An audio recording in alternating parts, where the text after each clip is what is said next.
अस्सलाम वालेकुम दोस्तों, आई होप आप लोग खैरियत से होंगे और अल्हम्दुलिल्लाह मैं भी खैरियत से हूँ। तो दोस्तों, आज की वीडियो में हम बात करने वाले हैं एम एस वर्ड के इंटरफ़ेस के हवाले से। उसके इंटरफ़ेस को हम एक्सप्लोर करेंगे।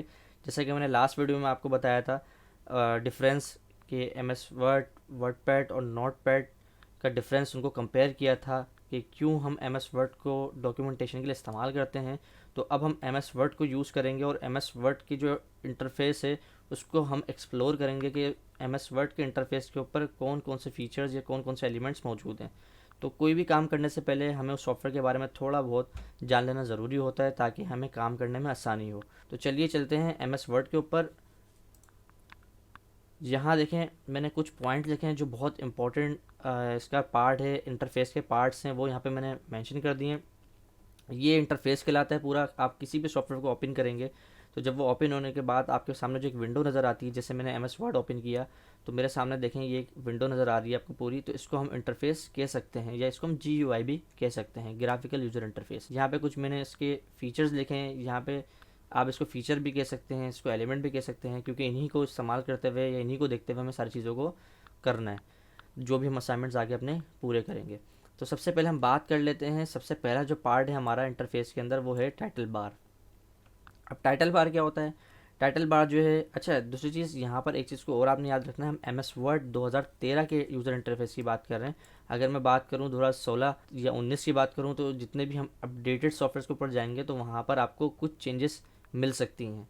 ये मोस्टली आपको सारे इंटरफेस के ऊपर जो है नज़र आएगा, चाहे कोई सा भी वर्जन हो एम एस वर्ड का, बट कुछ चीज़ें ऐड होकर आपको अपडेटेड वर्जन में नज़र आ सकती हैं। ठीक, तो आपने उससे परेशान नहीं होना।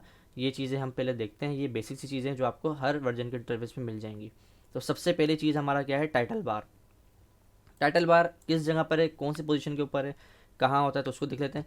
हम इस पूरी जो रो नज़र आ रही है आपको, इसको आप टाइटल बार कह सकते हैं। और अगर हम इसको टुकड़ों में तोड़ दें तो सेकंड जो पॉइंट है हमारा वो क्या है? Quick access tool bar. तो इसी टाइटल बार के ऊपर यहाँ पर जो है हमारा ये क्या है?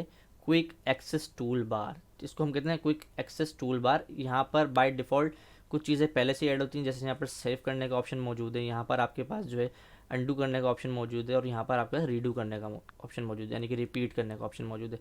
इस तरह आप इसको ओपन करेंगे तो इसके और भी बहुत सारे कस्टमाइज ऑप्शन मौजूद हैं, वो यहाँ से आप ले सकते हैं और उसको सिलेक्ट करके ऐड करवा सकते हैं। जैसे मैंने प्रिंट प्रीव्यू ऐड करवा दिया तो देखें यहाँ पर ये चीज़ ऐड हो गई। इसके अलावा भी आप चाहते हैं कि ऐड करना, कि आप चाहते हैं मैं इसमें और भी बहुत सारे फीचर्स ऐड कर लूँ, तो आप यहाँ पर आएंगे और मोर कमांड आप जब इसको करेंगे तो मोर कमांड से क्या होगा कि आपके पास एक पॉपअप विंडो आएगी वर्ड ऑप्शन के नाम से, और यहाँ पर आपके पास देखें बहुत सारे फीचर्स, बहुत सारे कमांड नज़र आ रहे हैं। ये बेसिकली आपके इन मेन्यूज़ के अंदर मौजूद होते हैं, लेकिन यहाँ पर एक लिस्ट आपको नज़र आ रही है। तो आप चाहते हैं अगर आप किसी भी मेन्यू में जाके इस्तेमाल ना करें और आप यहाँ पर रहते हुए इसको इस्तेमाल करें, तो यहाँ पर जाके आप ऐड करवा सकते हैं। ऐड करवाने का तरीका देख लेते हैं। जैसे मैं एक एग्जांपल, एक कमांड यहाँ पर टेक्स्ट हाईलाइटेड कलर की मैं ले लेता हूँ और इसको मैं यहाँ से जब ऐड करवाऊँगा तो यहाँ पर देखें मेरे पास इस पार्ट के अंदर एक कमांड ऐड हो गई है, और जैसे मैंने ऐड करवाया तो यहाँ पर मेरे पास एक रिमूव का ऑप्शन भी आ गया। अब अगर मैं इसको ओके करता हूँ तो आप देखेंगे मेरे इस क्विक एक्सेस टूल बार के ऊपर एक जो कमांड मैंने ऐड करवाई टेक्स्ट हाईलाइटेड की, वो यहाँ पर ऐड हो गई। तो आप इस तरह से कोई भी प्रॉपर्टी, कोई भी कमांड यहाँ पर ऐड कर सकते हैं और उसको क्विकली एक्सेस कर सकते हैं। तो बज़ाहिर हम इसको यूज़ तो नहीं करते हम, क्योंकि इतना बड़ा सॉफ्टवेयर है नहीं कि इसमें जो है हमें कहीं बहुत ज़्यादा अंदर जाके डीप जाके किसी भी चीज़ को लेकर आना हो। सब चीज़ें आपको यहाँ प्रॉपर्टी बार में मिल जाती हैं। तो अगर आप चाहते हैं कि यहाँ ऐड करना तो आप ऐड कर सकते हैं, ये आपके ऊपर डिपेंड करता है। तो अभी हम इसको रिमूव कर देते हैं। मोर कमांड में इसको सिलेक्ट किया और हमने रिमूव कर दिया। रिमूव करने के बाद हमने इसको ओके करना है ताकि वो चीज़ सेव हो जाए। अब देखें यहाँ से वो कमांड ऐड हुई थी पहले, आप रिमूव हो गई। इस पर हम दोबारा क्लिक करते हैं और अब यहाँ पे देखते हैं हमारे पास एक ऑप्शन आ रहा है टच माउस मोड। अब हम इस पर क्लिक करेंगे तो देखिए यहाँ पर मेरे पास एक ऑप्शन ऐड हुआ है, और उस ऑप्शन को जब हम खोलेंगे तो उसके अंदर भी दो ऑप्शन मौजूद हैं, जिसपे सबसे पहला नाम क्या है माउस और दूसरा है टच। अब ये माउस और टच का क्या कॉन्सेप्ट है? देखें माउस पे क्लिक करूँगा तो अभी मैं माउस के ज़रिए से इजीली यहाँ पर क्लिक या कमांड पास कर सकता हूँ, ठीक है, इनपुट दे सकता हूँ। लेकिन अगर मैं टच करता हूँ तो आप देखें आपके ये जो सारे फीचर्स हैं ये सब क्या हो गए, थोड़ा सा आपको हर चीज़ में स्पेस नज़र आ रहा है। ये क्यों? देखें अब हमारे पास जो टेक्नोलॉजी यूज़ हो रही है उसमें आप जो है टच स्क्रीन वाले लैपटॉप भी यूज़ कर रहे हैं या आईपैड के ऊपर भी इस्तेमाल कर रहे होते हैं, तो उस चीज़ को आसान करने के लिए, ताकि आप इजीली, क्योंकि अगर हम पहले वाले इंटरफेस पे जाके देखें तो देखें यहाँ पर ये चीज़ क्या है, बहुत छोटी छोटी और कम स्पेस के साथ यहाँ पे मौजूद है। तो आप यहाँ पर अगर फिंगर से इस्तेमाल कर रहे हैं तो लाजमी सी बात है आईपैड के रेजोल्यूशन के हिसाब से, उसके स्क्रीन के हिसाब से ये चीज़ और छोटी आपको नज़र आएगी। तो टच करते वक्त आपका हाथ यहाँ भी लग सकता है, यहाँ भी लग सकता है, यहाँ भी लग सकता है, ठीक है। तो यहाँ पर जो इन्होंने एक फ़ीचर ऐड किया हुआ है, बहुत अच्छा फ़ीचर है, इसको आप इस्तेमाल कर सकते हैं।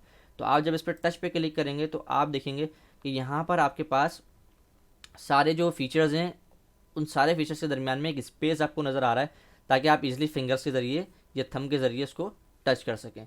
तो आप चाहते हैं तो यहाँ से उसको चेंज भी कर सकते हैं। तो मैं इसको माउस ही रख देता हूँ और यहाँ से इसको मैं रिमूव भी कर देता हूँ, कोई इशू नहीं है, ठीक है। तो ये हमारा क्विक एक्सेस टूल बार है। आगे चलते हैं तो इसको हम तीसरा पार्ट देखते हैं, इसको हम विंडो कंट्रोल्स कहते हैं। यहाँ से आपको जनरल सी बात है कि हर बंदा समझता है कि इससे हम क्लोज़ कर देंगे, इससे हम अपनी जो हमारी विंडो है उसके साइज़ को हम छोटा कर सकते हैं और यहाँ से इसको हम बड़ा कर सकते हैं, इसको मिनिमाइज़ कर सकते हैं ताकि हाइड हो जाए। डिलीट नहीं हो रही, रिमूव नहीं हो रही, ये सिर्फ क्या हो रही है, हाइड हो रही है। इस पर क्लिक करेंगे दोबारा वो फाइल ओपन हो जाएगी। ये चीज़ क्या होती है कि इस पर हम क्लिक करते हैं तो 3 ऑप्शन आते हैं हमारे पास। यहाँ पर कह रहा है ऑटो हाइड टैप, मीन्स अगर मैं इस पर क्लिक कर दूंगा तो यहाँ पर क्या हो जाएगा, जब मैं इस पर क्लिक करता हूँ तो देखें यहाँ पर कोई भी हमारे पास ना प्रॉपर्टी नज़र आ रही है, ना ही आपके पास कोई मेन्यू नज़र आ रहा है, ना ही कोई टाइटल बार। आपके पास पूरा बस एक वर्किंग एरिया नज़र आ रहा है और एक रूलर नज़र आ रहा है, बाकी कोई चीज़ नज़र नहीं आ रही। अगर आप देखना चाहते हैं तो आप दोबारा इस पर क्लिक करेंगे 3 डॉट्स के ऊपर और आपके पास दोबारा से वो चीज़ आ जाएगी और यहाँ से आप कोई भी कमांड यूज़ कर सकते हैं। दूसरी चीज़, अब देखें ये हमारे पास फिक्स नहीं है तो मैं इस पर क्लिक करूँगा, यहाँ पर मैं जब शो टैप करूँगा तो अब ये हमारे पास सिर्फ और सिर्फ ऊपर जो टैब्स हैं इनको शो करेगा, बाकी उसकी प्रॉपर्टीज़ जो हैं वो शो नहीं होंगी। जब मैं इस पर क्लिक करूँगा तो ये प्रॉपर्टी आएगी और जब मैं नीचे काम करने लगूँगा ये प्रॉपर्टी हाइड हो जाएंगी। तो हर मेन्यू की प्रॉपर्टी उसकी टैब पे क्लिक करने से वो हमें शो होगी और जैसे ही हम अपने वर्किंग एरिया पे आके काम करना शुरू करेंगे वो हाइड हो जाएगी। तो दूसरा मेथड आपको ये नज़र आ गया, तो आप इसको भी इस्तेमाल कर सकते हैं। तीसरी चीज़, जब हम इस पर क्लिक करते हैं तो ये कह रहा है शो टैब एंड कमांड्स, यानी कि जितने भी टैब्स हैं उनकी जो भी कमांड्स हैं वो सारी क्या हो जाएँ, शो हो जाएँ। तो अब देखें ये आपके पास परमानेंटली इनेबल हो गई है। अब यहाँ पर कोई चीज़ आपको यहाँ आ रहे हैं तो कोई भी चीज़ ऊपर नहीं जा रही, कोई भी चीज़ हाइड नहीं हो रही। तो ये चीज़ हमने देख ली यहाँ पर कि ये जो कंट्रोल है हमारा विंडो कंट्रोल्स, तो यहाँ से हम जो अपनी विंडो के जो कुछ पार्ट्स हैं उनको कंट्रोल कर सकते हैं। बाकी जो हमारा फर्स्ट पार्ट है टाइटल बार, जिसको हमने 3 हिस्सों में तोड़ा, तो उसमें से हमने दूसरा वाला quick access tool bar discuss कर लिया और विंडो कंट्रोल डिस्कस कर लिया। अब ये तीसरा जो टाइटल बार है वो कौन सा साइड हो जाएगा हमारा, वो ये वाली साइड हो जाएगी हमारी, जो रेड कलर की हाईलाइटेड आपको नज़र आ रही है। इसको हम टाइटल बार कह सकते हैं। और इसको हम टाइटल बार क्यों कह रहे हैं, क्योंकि देखें यहाँ पर आपको सॉफ्टवेयर का नाम लिखा हुआ नज़र आ रहा है, जो सॉफ्टवेयर जिस पर हम काम कर रहे हैं, वर्ड। और बाकी जो यहाँ नज़र आ रहा है वो आपको नज़र आ रहा है आपकी फ़ाइल का नेम, मतलब आपने वर्ड के ऊपर जो फ़ाइल क्रिएट की है और उसको जो सेव किया और जिस नाम से सेव किया है, तो वो नाम मैंने क्या रखा है यहाँ पर, एक्सप्लोर MS वर्ड इंटरफेस। तो ये मैंने खुद इसका नाम यहाँ पर रखा है, इसको सेव किया है, तो इस वजह से यहाँ पर आपकी फ़ाइल का भी टाइटल नज़र आ रहा है। तो इस वजह से इसको हम टाइटल बार कह सकते हैं। और अगर आप टाइटल बार को बाय डिफ़ॉल्ट देखेंगे तो यहाँ पर जो है डॉक्यूमेंट लिखा हुआ आ रहा होता है, क्योंकि हमने कोई नाम नहीं दिया होता अपनी फ़ाइल को, इसलिए बाय डिफ़ॉल्ट यहाँ पर डॉक्यूमेंट लिखा हुआ आ रहा होता है। सेकंड लाइन जो है वो हमारी कौन सी है, जिसको हम कहते हैं रिबन टैब या मेन्यू बार। आप इसको रिबन टैब भी और मेन्यू बार भी कह सकते हैं। इसको हम कह रहे हैं ये हमारा रिबन टैब है या मेन्यू बार। पांचवी जो चीज़ है हमारी वो क्या है, फाइल टैब। अब फाइल टैब क्या है, ये एक फाइल टैब है हमारा। अच्छा, ये जो टैब्स हैं यहाँ पर तो आप देखेंगे आपका जो GUI इंटरफेस है उससे रिलेटेड आप यहाँ पर चीज़ों को स्विच करता हुआ देख रहे हैं, ठीक है। चीज़ें नीचे देखें चेंज हो रही हैं, उसकी प्रॉपर्टीज़ आ रही हैं, जो मेन्यू हम सेलेक्ट कर रहे हैं, जो टैब हम यूज़ कर रहे हैं। बाकी ये जो फाइल टैब है जब इस पर क्लिक करेंगे तो यहाँ पर देखें एक अलग विंडो आपको नज़र आ रही है और यहाँ पर कुछ protected document, inspect document version और कुछ फाइल की डिटेल्स हमारे सामने आ रही हैं कि कौन सी फाइल जो है कितने KB की, उसका साइज़ कितने पेजेस की, कितने वर्ड की है, लास्ट मॉडिफाई कब किया, क्रिएट कब किया, ठीक है, लास्ट प्रिंट कब किया। तो ये सारी चीज़ें यहाँ पर आपके पास मौजूद हैं और कुछ ऑप्शन भी यहाँ पे मौजूद हैं जिनको हम आगे जाके यूज़ करेंगे तो हम इस टैब को भी एक्सप्लोर कर लेंगे। बाकी जो दूसरे टैब्स हैं हमारे पास, इनको अभी हमने यहाँ पे किसी को भी एक्सप्लोर नहीं करना, बट हमने इन चीज़ों को देख लिया है कि यार ये टैब्स हैं, इनके ज़रिए से हम इनको इस्तेमाल करते हुए अपने डॉक्यूमेंट को इन्हेंस कर सकते हैं, उसको क्रिएट कर सकते हैं। बाकी जो हमारे पास छठी चीज़ है वो हमारी रिबन है या प्रॉपर्टी बार। रिबन और प्रॉपर्टी बार क्या है, ये हमारे रिबन टैब्स थे और ये जो है हमारी प्रॉपर्टीज़ हैं, और इसको हम रिबन भी कह सकते हैं या प्रॉपर्टीज़ बार भी कह सकते हैं, क्योंकि हर मेन्यू की अपनी अपनी क्या है, प्रॉपर्टीज़ मौजूद हैं उस टैब के नीचे। जैसे आप होम पे करेंगे तो ये होम की आ गई, इंसर्ट पे करेंगे तो ये इंसर्ट की प्रॉपर्टीज़ आ गई। 7 ये क्या है, group of ribbon tabs, group of home tabs. अच्छा, अब ग्रुप ऑफ रिबन टैब हम किसको कहते हैं? अब आप होम के मेन्यू में आए तो आप देखें होम के मेन्यू में ये सारी प्रॉपर्टीज नज़र आ रही हैं, बट हर प्रॉपर्टीज़ के नीचे देखें कुछ एक छोटे से नाम भी आपको लिखे हुए नज़र आ रहे हैं, जैसे clipboard, font, paragraph, style, editing. इस तरह यहाँ आऊँगा तो tables, illustration, add ins, links, media, comments, header and footer, tags, symbols. इस तरह से हर टैब के अंदर या हर मेन्यू बार का जो टैब है उसके अंदर आपको प्रॉपर्टीज़ के नीचे एक ग्रुप ऑफ टैब मिल रहा होगा। मींस कि इस टैब का एक ग्रुप और उस ग्रुप का क्या है, एक नाम। देखें अब डिफाइन कैसे हो रहे हैं ग्रुप, इन ये जो लाइन आपको नज़र आ रही है लाइट सी, इनसे ग्रुप डिफाइन हो रहे हैं। जैसे कि ये पैराग्राफ, तो पैराग्राफ की जो हदूद है वो हमारी ये है। तो आपको नीचे नज़र आ रहे हैं ये क्या चीज़ें हैं, ये आपके ग्रुप ऑफ रिबन टैब्स हैं। यानी कि रिबन टैब्स से मुराद कि जो आपका ये टैब्स हैं इनके अंदर जो प्रॉपर्टीज़ हैं उनके अंदर भी क्या बने हुए हैं, ग्रुप्स बने हुए हैं। तो इसको आप कैटेगरी भी कह सकते हैं, इसको आप ग्रुप भी कह सकते हैं, जो आपको आसान लगे आप वो कह सकते हैं। डायलॉग बॉक्स लॉन्चर, अब ये डायलॉग बॉक्स लॉन्चर क्या होता है तो इसको भी देख लेते हैं। अब होम टैब में हम आए तो होम टैब में आपने देखा कि मेरे पास यहाँ पर ग्रुप बना हुआ है, उस ग्रुप के अंदर उस ग्रुप का नाम मौजूद है। अब अगर मैं जाके यहाँ पर क्लिक करता हूँ, देखें ये जो ऑप्शन आपको नज़र आ रहा है, एक बॉक्स नज़र आ रहा है और जिस पे एक एरो बना हुआ है नीचे की तरफ, यहाँ आएंगे इधर भी देखें ये रहा, लेकिन एडिट में नहीं है। यहाँ पर जो भी ऑप्शन हैं वो आपको यहीं ऊपर नज़र आ रहे हैं, यहाँ पर अलग से आपको कोई इस तरह का ऑप्शन नज़र नहीं आ रहा।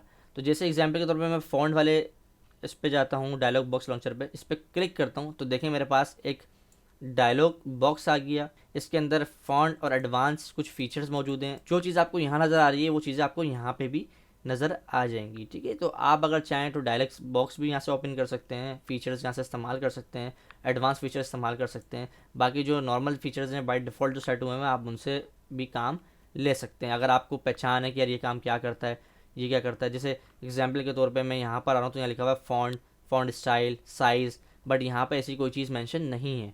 यहाँ पर आप डायरेक्टली उसकी शेप को अगर पहचानते हैं तो जैसे एग्जांपल के तौर पे यहाँ पर ए बना हुआ है और एरो ऊपर की तरफ जा रहा है, यहाँ ए छोटा बना हुआ है और एरो नीचे की तरफ आ रहा है, तो ये हमें डिफाइन कर रहा है कि यार ये ए जो है बड़ा है और ये छोटा है। मीन्स यहाँ से हम साइज़ को बढ़ा सकते हैं और यहाँ से हम साइज़ को कम कर सकते हैं। ठीक है, तो ये चीज़ें हमें अगर ऐसे आप अंडरस्टैंड कर सकते हैं तो आप इस्तेमाल करें, वरना आप यहाँ से भी इसको ओपन करके लॉन्चर बॉक्स को ओपन करके इस्तेमाल कर सकते हैं। यहाँ पर आपको पूरी डिटेल के साथ आपको चीज़ें नज़र आ रही होंगी, नाम के साथ, हेडिंग के साथ। उसके बाद आ जाता है हमारा रूलर। अब रूलर क्या है, रूलर हमारे पास ये रहा, ये हमारा जो है एक यहाँ पर टॉप रूलर है और यहाँ पर हमारे पास एक लेफ़्ट रूलर है। इसके बाद हमारा जो है 10वां जो है एलिमेंट वो है हमारा टैब स्टॉप्स। अभी टैब स्टॉप्स क्या होते हैं, ये लेकिन छोटा सा यहाँ पर आपको एक बॉक्स नज़र आ रहा है, ये हमारे पास क्या है, टैब स्टॉप। अच्छा, इसमें भी बहुत सारी चीज़ें होती हैं, देखें मैं इस पर क्लिक कर रहा हूँ तो चीज़ें चेंज होती जा रही हैं। अब ये क्या कर रहे हैं, इसके ऊपर मैं पूरी एक वीडियो बनाऊंगा, क्योंकि अगर मैं यहाँ पर इसको डिफाइन करना शुरू कर दूँ तो ये चीज़ थोड़ी सी हमारी लंबी हो जाएगी। और जहाँ तक की बात है हमारा ये इंडेंट्स का, इसके ऊपर भी मैं अपनी एक और वीडियो बना दूंगा छोटी सी, उसमें अलग से इंडेंट्स वगैरह आप देख लेना कि इंडेंट्स को इस्तेमाल किस तरह से करते हैं, कौन सा इंडेंट जो है किस लिए इस्तेमाल होता है, और ये जो टैब स्टॉप्स हैं हम इसको क्यों इस्तेमाल करते हैं और कहाँ कहाँ पर क्यों इस्तेमाल करते हैं, वो उसके लिए मैं अलग से वीडियो अपलोड कर दूँगा। अभी हमें याद रखना ये टैब स्टॉप है और ये जो है इंडेंट, यानी कि ये हमारे इंडेंट्स हैं। तो फर्स्ट लाइन इंडेंट क्या होता है, ये ऊपर वाला। हैंगिंग इंडेंट जो है हमारे पास ये नीचे जो लगा हुआ है वो है। Left and right indent, left indent हमारे पास यहाँ पर मौजूद है और राइट इंडेंट हमारा ये मौजूद है। उसके बाद है हमारा स्टेटस बार। अब ये स्टेटस बार कहाँ मौजूद होता है, इसको हम स्टेटस बार कह सकते हैं। बेसिकली ये आपके डॉक्यूमेंट का स्टेटस बता रहा होता है आपको कि आप अभी कौन से पेज पे मौजूद हो, टोटल कितने पेजेस हैं। अभी हम एक पेज पे मौजूद हैं, देखें ये हमारा पूरा एक पेज है, इस पे हम मौजूद हैं। और यहाँ पर जो है हमारे पास टोटल एक ही पेज है और पहले ही पेज पे हम मौजूद हैं और इस पर टोटल 62 वर्ड्स हमने लिखे हुए हैं, यानी कि 62 अल्फाज यहाँ पे मौजूद हैं। तो ये आपको पूरा आपके डॉक्यूमेंट का स्टेटस यहाँ पर डिफाइन कर रहे होंगे कि हम किस लैंग्वेज में काम कर रहे हैं। ये सारी चीज़ें जूम आउट करना, जूम इन करना, ये व्यूज़ आप डॉक्यूमेंट के देख सकते हैं यहाँ से। तो जब हम काम करते जाएंगे तो बहुत सारी चीज़ें डिटेल में एक्सप्लोर हमारी ड्यूरिंग असाइनमेंट होती जाएंगी। तो ये हमारा स्टेटस बार था, इसको थोड़ा सा हम जूम कर लेते हैं। उसके बाद हमारा वर्किंग एरिया पेज डॉक्यूमेंट, यानी कि जिस चीज़ को मैंने अभी आपको दिखाया, ये जो वाइट कलर का पेज आपको नज़र आ रहा है, इसको हम वर्किंग एरिया कह सकते हैं, पेज कह सकते हैं, इसको हम डॉक्यूमेंट भी कह सकते हैं। उसके बाद हमारा लास्ट जो है वो है हमारा स्क्रॉल बार। स्क्रॉल बार जो है हमारा वो आपको राइट साइड पर नज़र आ रहा होगा। ये स्क्रॉल बार होता है, बेसिकली आप यहाँ से इसको जो है अप एंड डाउन करके चेक कर रहे होते हैं। जैसे एग्जांपल के तौर पे हम काम कर रहे हैं, काम करते करते हम ये लास्ट लाइन में आ गए बट हमारा ऊपर वाला पोर्शन हमें नज़र नहीं आ रहा, तो आप इसको माउस की व्हील से भी अप एंड डाउन कर सकते हैं इस तरीके से, और यहाँ से भी इसको अप एंड डाउन कर सकते हैं। इसके अलावा आपके पास ये वाला ऑप्शन भी मौजूद है, बटन्स मौजूद हैं, यहाँ से अप एंड डाउन कर सकते हैं। तो ये हमारे पास बेसिक इंटरफेस था जिसको हमने एक्सप्लोर किया, और जिसमें हमने देखा कि कौन सी चीज़ क्या है और उनके नाम हमने जान लिए। तो अब जब हम आगे असाइनमेंट्स को करेंगे तो हमें आसानी होगी और आपको समझने में भी आसानी होगी कि मैं किस चीज़ की बात कर रहा हूँ। अगर मैं बात कर रहा हूँ टैब की तो आपका फ़ौरन दिमाग जाएगा कि यार सर टैब की बात कर रहे हैं, तो टैब्स तो ये होते हैं। तो अगर मैं बोला इंसर्ट के टैब में जाएँ तो आपकी निगाह फ़ौरन कहाँ जानी चाहिए, इंसर्ट के टैब में जानी चाहिए। अगर मैं बात करूँ यार हम इंसर्ट की प्रॉपर्टीज़ में जाएंगे तो आपको पता होना चाहिए कि इंसर्ट का टैब ओपन होगा और इसकी प्रॉपर्टीज़ में हम बात कर रहे हैं। और अगर मैं आपसे कहूँ कि इंसर्ट टैब की इलस्ट्रेशन की जो है कैटेगरी में हमने जाना है, ग्रुप में जाना है, तो आप दूसरी कैटेगरी को नहीं देखेंगे बल्कि आप किसको देखेंगे, आप इलस्ट्रेशन की कैटेगरी को देखेंगे। तो मेरा इस इंटरफेस को एक्सप्लोर करने का मकसद ये था ताकि आपको बात आसानी से समझ में आ जाए ड्यूरिंग असाइनमेंट। जब हम असाइनमेंट क्रिएट करेंगे या प्रैक्टिकली हम जब कर रहे होंगे काम, असाइनमेंट्स को बना रहे होंगे, तो हमें ड्यूरिंग क्लास या ड्यूरिंग लेक्चर जब हम बात कर रहे होंगे किसी भी चीज़ की, तो आपने ये चीज़ पहले समझी भी होगी और आप इजीली वहाँ तक पहुँच जाएंगे।